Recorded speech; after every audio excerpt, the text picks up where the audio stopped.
Hi friends, welcome to JV aspirants YouTube channel GK and current affairs. And మీకు daily current affairs notes and exams, అలాగే daily GK notes and exams కావాలనుకున్న వారు మా WhatsApp paid గ్రూప్లో join అవ్వండి friends. Okay. And మీకు పూర్తి వివరాల కోసం ఇక్కడ కనిపిస్తున్నటువంటి కాంటాక్ట్ నెంబర్కి మీరు కాంటాక్ట్ అవ్వచ్చు, లేదా వాట్సాప్లో మీరు హాయ్ అని మెసేజ్ చేస్తే మీకు ఫుల్ డీటెయిల్స్ అనేవి అక్కడ పంపిస్తాము. ఓకే.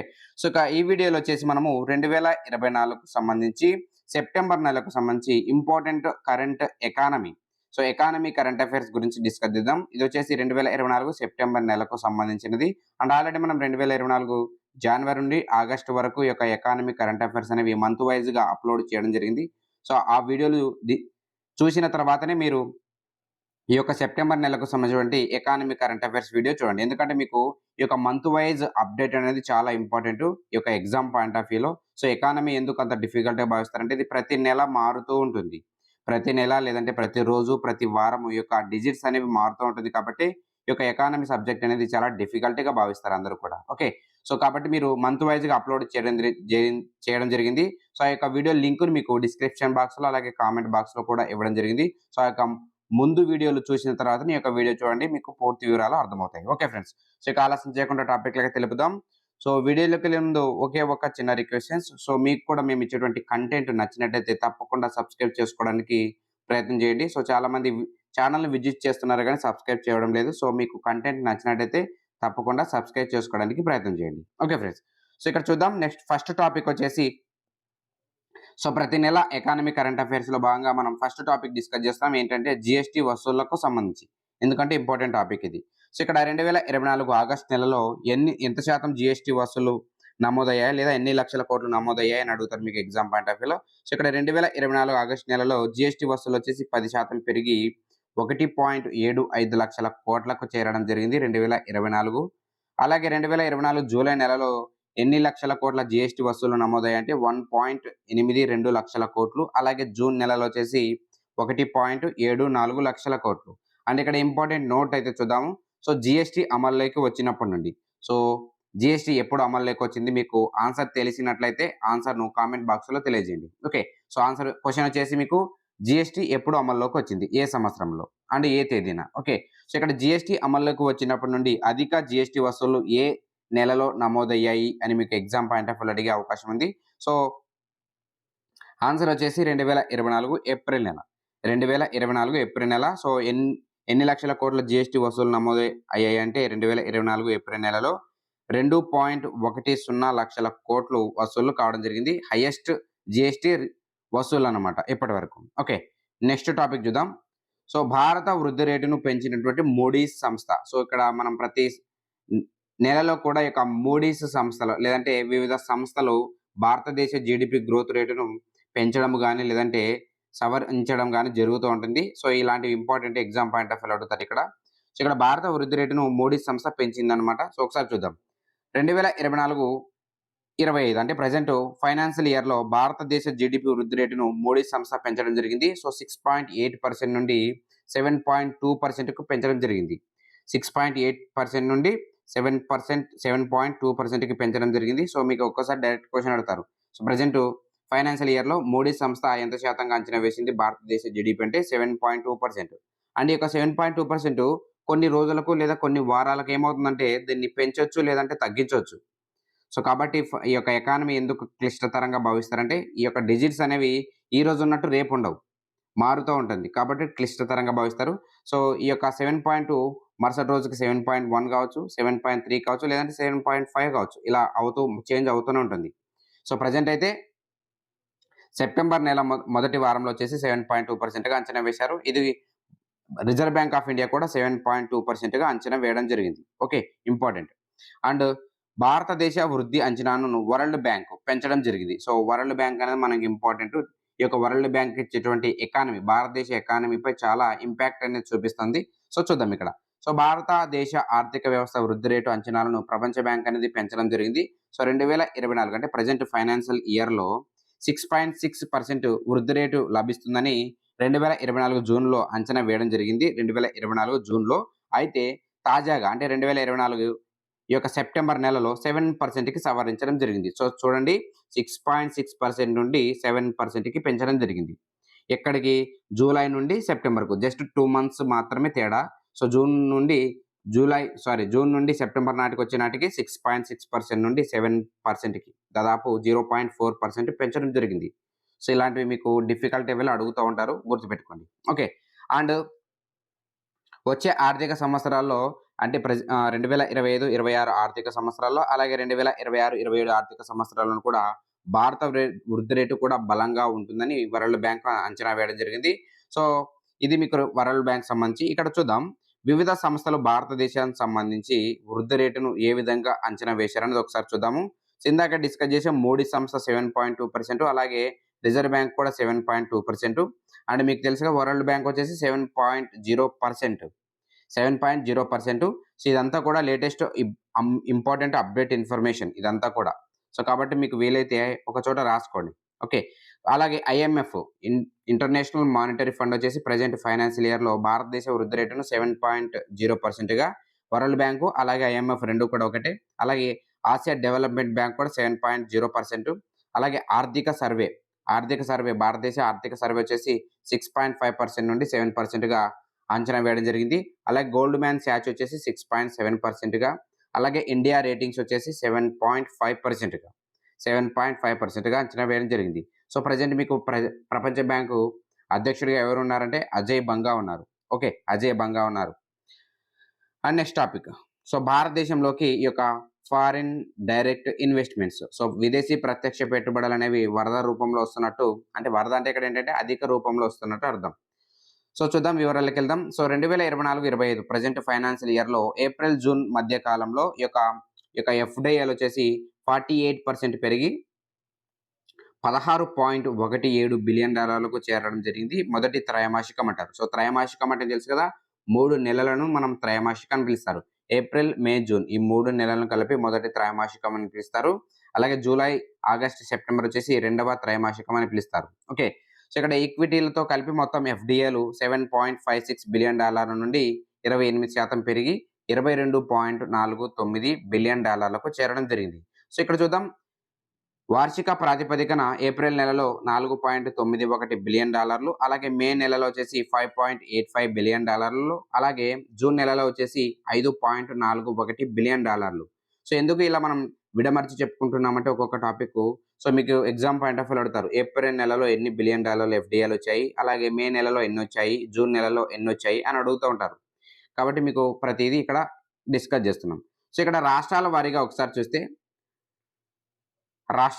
ఒకసారి చూస్తే తొలి త్రైమాసికంలో అత్యధికంగా ఎఫ్‌డిఐలు మహారాష్ట్రకొచ్చాయి. ఆఫ్‌కోర్స్ ప్రతిసారి కూడా మహారాష్ట్రకి ఎక్కువ శాతం వస్తుంటుంది. ఎందుకంటే మహారాష్ట్రలో మనకు ముంబైకి ఎక్కువగా ఎఫ్‌డిఐలు వస్తాయన్నమాట. సో, మహారాష్ట్రకు ఈ యొక్క మొదటి త్రైమాసికంలో $8.48 బిలియన్ వచ్చాయి. సెకండ్ వచ్చేసి కర్ణాటక, థర్డ్ వచ్చేసి తెలంగాణ అండ్ ఫోర్త్ ప్లేస్ వచ్చేసి గుజరాత్ రాష్ట్రం ఉంది. ఓకే. నెక్స్ట్.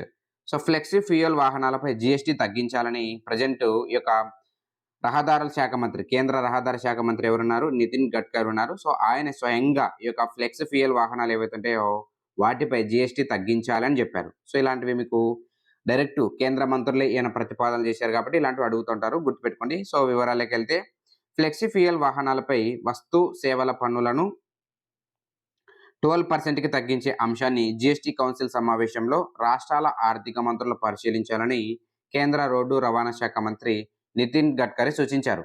అయితే ప్రెజెంట్ ఈ యొక్క ఫ్లెక్సీ ఫ్యూయల్ వాహనాలపై వస్తు సేవల పన్ను ఎంత శాతం ఉంది అని అడుగుతారు మీకు. ఈ యొక్క అంటే ఎంత శాతం నుండి ఎంత శాతం తగ్గిస్తారు అలాంటివి కూడా అడుగుతారు. సో, ఎంత శాతానికి తగ్గించాలనుకుంటున్నారంటే 12%కి తగ్గించాలని చెప్పారు. సో, ఇక్కడ చూద్దాం. ప్రస్తుతం హైబ్రిడ్స్ సహా సాంప్రదాయ ఇంటర్నల్ కంబషన్ ఇంజన్లతో పనిచేసేటువంటి వాహనాలపై జీఎస్టీ 28% విధిస్తున్నారన్నమాట. సో, దీనికి సంబంధించి ఎలక్ట్రిక్ వాహనాలపై 5% ఈ యొక్క జీఎస్టీ విధిస్తున్నారు. అయితే ఈ యొక్క లేటెస్ట్ ఫ్లెక్సీ ఫ్యూయల్ వాహనాలపై 12%కి తగ్గించాలని నితిన్ గడ్కరీ అయితే ఈ యొక్క ప్రతిపాదన చేశారు. ఈ యొక్క కౌన్సిల్‌కి అన్నమాట. సో, నెక్స్ట్ టాపిక్ చూద్దాం. సో, దేశంలో మల్టీ బ్రాండ్ బ్రాండెడ్ కార్డ్.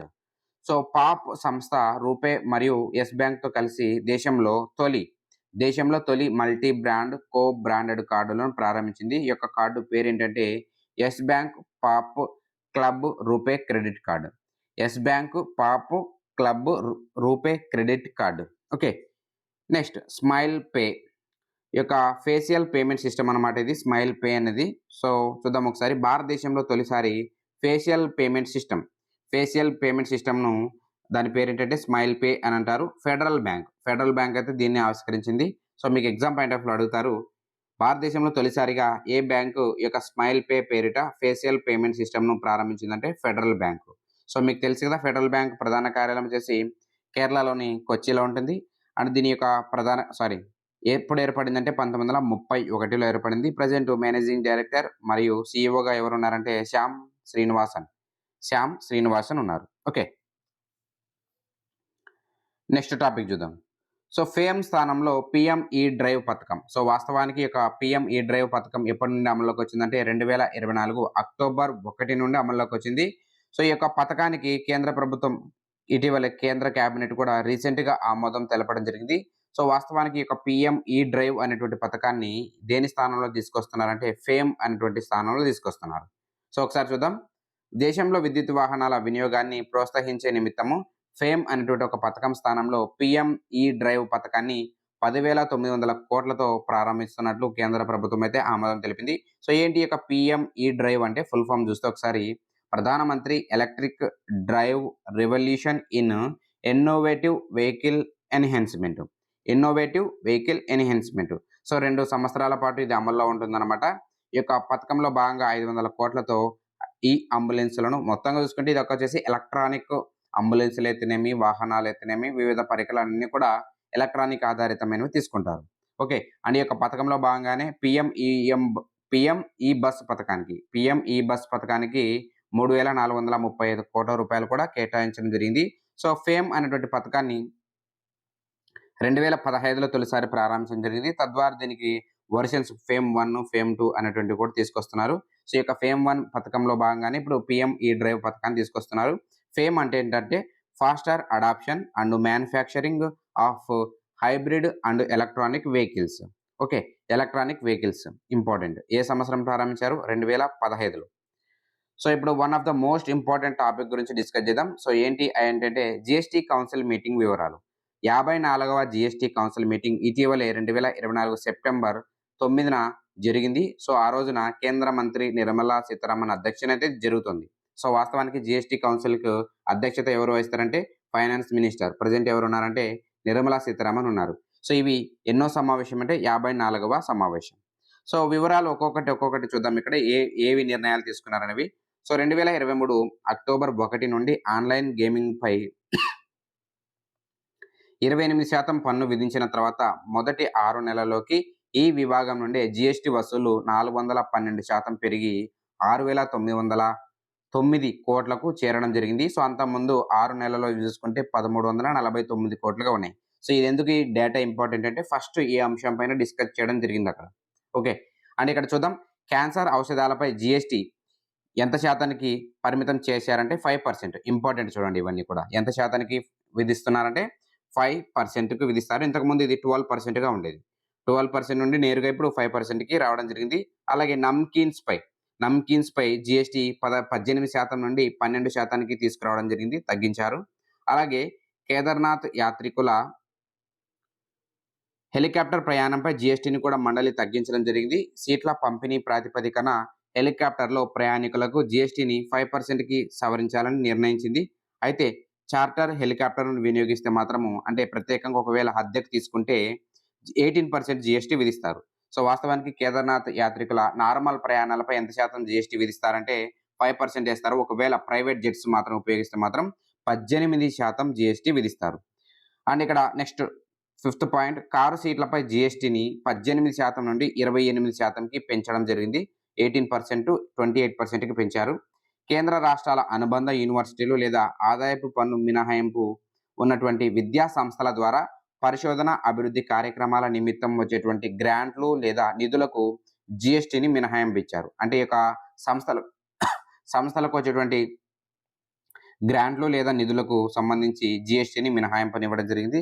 అలాగే ఈ యొక్క డీజీసీఏ ఆమోదిత ఫ్లయింగ్ శిక్షణ సంస్థలు అందించేటువంటి కోర్సులకు కూడా జీఎస్టీ నుండి మినహాయింపు ఇవ్వడం జరిగింది. అలాగే 8th పాయింట్ చూద్దాం ఇక్కడ. సో 2026 మార్చి తర్వాత నుండి ఆపేయాల్సినటువంటి పరిహార సుంకం వసూలు అంశంపై సూచనలు చేసేందుకు ఒక మంత్రుల కమిటీని కూడా ఏర్పాటు చేయడం జరిగింది. దీనికి సంబంధించి మంత్రుల కమిటీని కూడా ఏర్పాటు చేయనున్నారు త్వరలో. And next ninth point. So, కొన్ని రకాల చిరుతిండ్లపై పన్నును 18% నుండి 12%కి తగ్గించారు. ఫర్ ఎగ్జాంపుల్ మనం చిరుతిండ్లు ఉంటాయి గదా! ఏవైనా నార్మల్ మనం బయట రోడ్డు పైన కొనుక్కొని తినేటువంటి వాటివన్నమాట. ఆ యొక్క చిరుతిండ్లపై పన్నును 18% నుండి 12%కి తగ్గించడం జరిగింది. అలాగే జీవిత ఆరోగ్య బీమా ప్రీమియంపై జీఎస్టీ రేట్లను తగ్గించే అంశంపై కూడా తదుపరి 55వ జీఎస్టీ మండలి కౌన్సిల్‌లో నిర్ణయం తీసుకునే అవకాశం ఉంటుందన్నమాట. సో, ఈ యొక్క అంశాన్ని పరిశీలించి నివేదిక సమర్పించేందుకు మంత్రుల బృందంతో కూడినటువంటి ఒక కమిటీని ఏర్పాటు చేయాలని నిర్ణయించడం జరిగింది. సో, దీనికి ఎవరు నేతృత్వం వహిస్తారంటే ఈ యొక్క కమిటీకి బీహార్ ఉప ముఖ్యమంత్రి ప్రెజెంట్ ఎవరున్నారంటే సమ్రాట్ చౌదరి ఉన్నారు. సో, ఈయన యొక్క నేతృత్వంలోని ఈ యొక్క కమిటీని ఏర్పాటు చేయాలని ఈ యొక్క మండలి సమావేశంలో నిర్ణయించడం జరిగింది. సో, ప్రస్తుతం జీవిత బీమా అలాగే ఆరోగ్య బీమా ప్రీమియంపై ఎంత శాతం జీఎస్టీ విధిస్తున్నారంటే 18% ఉంది. సో, తర్వాత సమావేశంలో దీన్ని తగ్గించే అవకాశాలు ఉన్నాయన్నమాట. ఓకే. ఇంపార్టెంట్ చూడండి. ప్రెజెంట్ 18%. సో, ఎంత శాతానికి తగ్గిస్తారనేది మనం నెక్స్ట్ ఈ జీఎస్టీ కౌన్సిల్ సమావేశం అయిన తర్వాత డిస్కస్ చేద్దాం. ఓకే. సో, ఒకసారి జీఎస్టీకి సంబంధించి ఒకసారి చూద్దాము. ఈ యొక్క జీఎస్టీ వచ్చేసి 101వ రాజ్యాంగ సవరణ చట్టం 2016 ద్వారా రావడం జరిగింది. 2017 జూలై 1 నుండి జీఎస్టీ అయితే అమల్లోకి వచ్చింది. సో, అమలు చేసినటువంటి తొలి రాష్ట్రం దేశంలో ఏదంటే అస్సాము. ఒకవేళ అమలు చేసినటువంటి తొలి దేశం అడిగితే మాత్రము ఫ్రాన్స్ 1954లోనే అమలు చేసింది. కానీ మన ఇండియా వచ్చేసి 2017 జూలై 1 నుండి అమల్లోకి తీసుకురావడం జరిగింది. అండ్ ఇక్కడ జీఎస్టీ మండలికి సంబంధించి ఒకసారి చూద్దాము. జీఎస్టీ మండలి వచ్చేసి ఆర్టికల్ 279 క్లాస్ 2 ప్రకారం ఏర్పడింది. సో, దీనికి చైర్మన్‌గా ఎవరు ఉంటారంటే అధ్యక్షతన ఆర్థిక మంత్రి ఉంటారు. సో, ఇందులో 33 మంది సభ్యులు ఉంటారు. ఓకే. ఇంపార్టెంట్ డేటా ఇదంతా కూడా. నెక్స్ట్ ప్రపంచంలో స్థిరాస్తి పెట్టుబడులు ఎక్కువగా ఉన్నటువంటి దేశాల నివేదికనైతే రీసెంట్‌గా కొలియర్స్ అనేటువంటి సంస్థ రిలీజ్ చేసింది. ఈ యొక్క కొలియర్స్ అనేటువంటి సంస్థ. అలాంటి స్థిరాస్తి పెట్టుబడులు అంటే ఏంటి? భూములు, నిర్మాణ ప్రాజెక్టులో పెట్టుబడులు పెట్టాలనుకున్నటువంటి విదేశీ పెట్టుబడిదారులకు అనుకూల దేశంగా భారత్ మారనుందనమాట. సో, ప్రపంచంలో 3వ దేశంగా ఈ యొక్క స్థిరాస్తి పెట్టుబడులు ఎక్కువగా ఉన్నటువంటి దేశాల్లో భారత్ ఎన్నో స్థానంలో ఉందంటే 3వ స్థానంలో ఉంది. సో, ఫస్ట్ ప్లేస్‌లో ఏ దేశం ఉందంటే చైనా ఉంటుంది. సెకండ్ ప్లేస్ వచ్చేసి సింగపూర్ అండ్ థర్డ్ ప్లేస్ వచ్చేసి మన భారతదేశం $1.49 బిలియన్ స్థిరాస్తి పెట్టుబడులైతే 2024లో అయితే పెట్టి 3వ స్థానంలో నిలిచింది. ఓకే. ఇంపార్టెంట్. అలాగే ఫోర్త్ ప్లేస్‌లో బ్రిటన్ దేశం ఉంది. అలాగే ఫిఫ్త్ ప్లేస్‌లో వచ్చేసి జర్మనీ దేశం ఉంది. Next topic. ద్రవ్యలోటు రూపాయలు 2,76,945 కోట్లు. సో, ఒకసారి చూద్దాం ద్రవ్యలోటు అనేది కూడా ఇంపార్టెంట్. సో, ప్రెజెంట్ ఫైనాన్షియల్ ఇయర్‌లో మొదటి 4 నెలల్లో ముగిసే నాటికి కేంద్ర ప్రభుత్వం ద్రవ్యలోటు 2,76,945 కోట్లుగా నమోదు కావడం జరిగింది. సో, బడ్జెట్‌లో పూర్తి ఆర్థిక సంవత్సరానికి నిర్దేశించుకున్నటువంటి ద్రవ్యలోటు లక్ష్యంలో ఇది కేవలం 17.2%. 17.2% గత ఆర్థిక సంవత్సరం ఇదే సమయానికి ద్రవ్యలోటు అప్పటి బడ్జెట్ అంచనాలో 33.9%గా ఉండింది. అయితే ఇక్కడ 2,76,945 కోట్లనేది ప్రెజెంట్ ఫైనాన్షియల్ బడ్జెట్‌లో 17.2%గా ఉంది. ఓకే. అండ్ 2024-25 ఆర్థిక సంవత్సరంలో ద్రవ్యలోటును జీడీపీలో 4.9%కి తగ్గించాలని ప్రభుత్వం బడ్జెట్‌లో లక్ష్యంగా పెట్టుకోవడం జరిగింది. సో, విలువ ప్రకారం అయితే మాత్రము ఈ యొక్క ద్రవ్యలోటును 16,13,312 కోట్లకు పరిమితం చేసుకోవాలని అనుకుంటుంది. సో, 4.9% వాల్యూ ఎంతంటే ఇక్కడ 16,13,312 కోట్లు. ఓకే. సో, ఇక్కడ అప్డేట్ చూద్దాం. ఐఎంఎఫ్ ప్రకారం 2024-25 ఆర్థిక సంవత్సరంలో భారతదేశ జీడీపీని ఎంత శాతంగా అంచనా వేసిందంటే 7%. సో, ఇందాక చూసాం కదా! ఫస్ట్ మనం టాపిక్ డిస్కస్ చేసేటప్పుడు ఈ యొక్క ఐఎంఎఫ్ అలాగే ఈ యొక్క ప్రపంచ బ్యాంక్ వచ్చేసి 7.2% అని చెప్పాము. సో, అయితే ఇక్కడ చూడండి ఈ యొక్క అప్డేట్ వెర్షన్ ప్రకారం ఈ యొక్క ఐఎంఎఫ్ ప్రకారం ఏంటంటే 7%గా అంచనా వేయడం జరిగింది. సో, గతంలో 6.8%గా ఉండింది. తర్వాత 7%గా, తర్వాత 7.2%. సో, ఇలా మారుతూ ఉంటుందన్నమాట. సో, అందుకని మీరు అప్డేటెడ్ వీడియోలు చూడాల్సి ఉంటుంది. సో, 2024 సెప్టెంబర్ నెల మధ్య ప్రకారం అయితే ఇక్కడ ఏంటంటే 7%గా అంచనా వేసింది ఐఎంఎఫ్. ఓకే. సో, ఇక్కడ చూద్దాం ఎస్&పి అనేటువంటి సంస్థ భారతదేశ వృద్ధి రేటును కూడా ఇక్కడ అంచనా వేయడం జరిగింది. ప్రెజెంట్ ఫైనాన్షియల్ ఇయర్‌లో ఈ యొక్క ఎస్&పి అనేటువంటి సంస్థ 6.8%గా నమోదు అవుతున్నట్లు ఈ యొక్క ఎస్ఎన్‌పి సంస్థ అంచనా వేయడం జరిగింది. 2025-26లో వచ్చేసి 6.9%గా అంచనా వేశారు. అలాగే ప్రీవియస్ ఇయర్ అంటే 2023-24 ఆర్థిక సంవత్సరంలో భారతదేశ వృద్ధి రేట్ వచ్చేసి 8.2%గా అంచనా వేసింది. ఎస్ఎన్‌పి సంస్థ ప్రకారం. ఓకే. అండ్ ఇక్కడ ఐఎంఎఫ్ ప్రకారం 2024-25 ఆర్థిక సంవత్సరంలో భారతదేశ వృద్ధి రేట్ వచ్చేసి 7%. ఇందాకే డిస్కస్ చేసాం. అండ్ మరొక సంస్థ ఆసియాన్ డెవలప్‌మెంట్ బ్యాంకు మరో సంస్థ ఈ యొక్క భారతదేశ వృద్ధి రేటును ఎంత శాతంగా అంచనా వేసిందంటే ప్రెజెంట్ ఫైనాన్షియల్ ఇయర్‌లో భారతదేశ వృద్ధి రేటును 7%గా అంచనా వేయడం జరిగింది. సెప్టెంబర్ అప్‌డేటెడ్ ఇన్ఫర్మేషన్ ప్రకారం ఇది. ఓకే. 2025-26లో 7%గా అంచనా నమోదు 7.2%గా వృద్ధి నమోదవుతుందని ఆసియా డెవలప్‌మెంట్ బ్యాంక్ అంచనా వేయడం జరిగింది. సో, ప్రెజెంట్ ఫైనాన్షియల్ ఇయర్‌లో వచ్చేసి 7% అండ్ నెక్స్ట్ ఫైనాన్షియల్ ఇయర్ వచ్చేసి 7.2%గా అంచనా వేయడం జరిగింది. ఓకే. సో, మీకు తెలుసా reserve bank of India present financial ఇయర్‌లో ఎంత శాతం వృద్ధిని నమోదు చేస్తుందంటే 7.2% ఆల్రెడీ డిస్కస్ చేశాం. అండ్ ఇక్కడ ఆసియా డెవలప్‌మెంట్ బ్యాంక్ ప్రధాన కార్యాలయం ఎక్కడొచ్చుంటుందంటే ఫిలిప్పీన్స్ దేశంలో ఉంటుంది. ఇది 1966లో ఏర్పడింది. సభ్య దేశాలు 68 ఉంటాయి. ప్రెసిడెంట్‌గా ఎవరున్నారంటే మసాచుగా అసకావా. అండ్ నెక్స్ట్ ఫైనాన్స్ మినిస్ట్రీ కేంద్ర ఆర్థిక శాఖ ఒక రిపోర్ట్‌ను రిలీజ్ చేసింది. ప్రెజెంట్ ఫైనాన్షియల్ ఇయర్‌లో ఎంత శాతం జీడీపీ పెరిగే ఛాన్స్ ఉందంటే 6.5% 7% మధ్య వృద్ధి రేటు నమోదవుతుందని ఈ యొక్క ఫైనాన్స్ మినిస్ట్రీ ఒక నివేదికలో అయితే వెల్లడించడం జరిగింది. Okay. Important. And next topic చూద్దాం. 2024-25లో భారతదేశ జీడీపీ వృద్ధి రేటును చూడండి మరొకసారి వార్తలు ఇచ్చింది. ఈ యొక్క మూడీస్ సంస్థ 7.1%గా అంచనా వేసింది. ఇందాకే మనం మొదటిగా ఈ యొక్క టాపిక్ గురించి డిస్కస్ చేద్దాం. ఈ యొక్క మూడీస్ సంస్థకు సంబంధించి అండ్ ఈ యొక్క నెల చివరిలో ఈ యొక్క మూడీస్ సంస్థ సెప్టెంబర్ నెల చివరిలో ఏం చెప్పిందంటే ఈ యొక్క భారతదేశ ఆర్థిక వృద్ధి రేట్ వచ్చేసి 7.1%గా నమోదవుతుందని వెల్లడించడం జరిగింది. కాబట్టి ఈ యొక్క అప్డేటెడ్ వెర్షన్స్ అనేవి చాలా ఇంపార్టెంట్. అవే మనకు ఎగ్జామ్ పాయింట్ ఆఫ్ వ్యూలో అడుగుతారు ఫ్రెండ్స్. ఓకే. అందుకని ఎకానమీ అనేది చాలా అప్డేటెడ్‌గా చదువుతూ, వింటూ ఉండాలి. ఓకే. ఇవి వచ్చేసి మీకు 2024 సెప్టెంబర్ నెలకు సంబంధించినటువంటి most important economy current affairs. ఈ వీడియో మీకు నచ్చినట్లయితే తప్పకుండా మీ ఫ్రెండ్స్‌కి షేర్ చేయండి. అండ్ మాకు సపోర్ట్ చేస్తున్నాను friends. And thank you for watching this video. Thank you very much.